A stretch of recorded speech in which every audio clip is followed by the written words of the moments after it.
بسم الله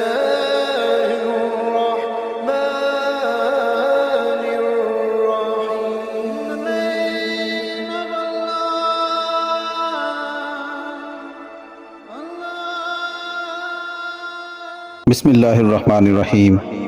شروع اللہ کے نام سے جو بڑا مہربان اور نہایت رحم والا ہے. رسول کا معنی پیغام پہنچانے والا، جبکہ نبی کا معنی خبر دینے والا ہے.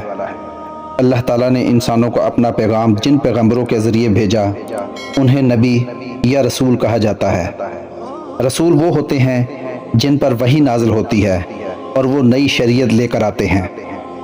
نبی وہ ہوتے ہیں جن پر وحی آتی ہے لیکن انہیں نئی شریعت نہیں دی جاتی، بلکہ وہ سابقہ رسول کی شریعت ہی کی تبلیغ کرتے ہیں. انبیاء کرام بہت نیک، سچے اور اللہ کے سب سے زیادہ پسندیدہ بندے ہیں جو تمام عیبوں سے پاک ہیں. اللہ تعالیٰ کی عبادت کرتے ہیں اور لوگوں کو اللہ کی توحید کی طرف بلاتے ہیں. صرف اسی کی عبادت کرنے کی تعلیم دیتے ہیں. انہوں نے بتایا کہ صرف اللہ تعالیٰ سے دعا مانگو. انہوں نے انسان کو بھلے اور برے کی تمیز سکھائی اور انہیں نیکی اور بدی میں فرق کرنا سکھایا.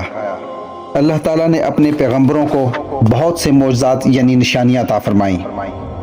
اللہ تعالیٰ کی طرف سے نشانی کو معجزہ کہتے ہیں. اللہ تعالیٰ نے اپنا پیغام اپنے انبیاء علیہ السلام پر وحی کے ذریعے نازل کیا.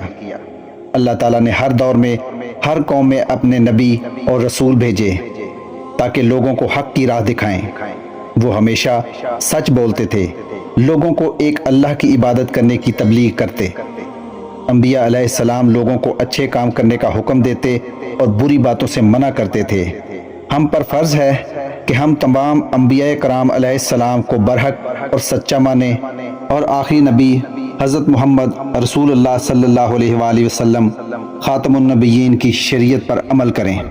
اللہ تعالیٰ کا سورۃ الانبیاء آیت نمبر 25 میں ارشاد ہے، ترجمہ: اور ہم نے آپ خاتم النبیین صلی اللہ علیہ وآلہ وسلم سے پہلے جو بھی رسول بھیجے ان کو یہی وحی فرمائی، میرے سوا اور کوئی معبود نہیں تو میری ہی عبادت کرو.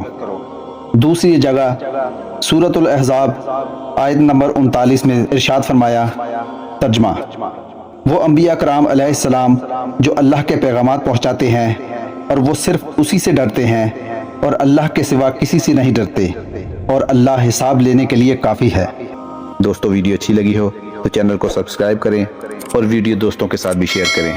اللہ تعالیٰ آپ کا حامی و ناصر.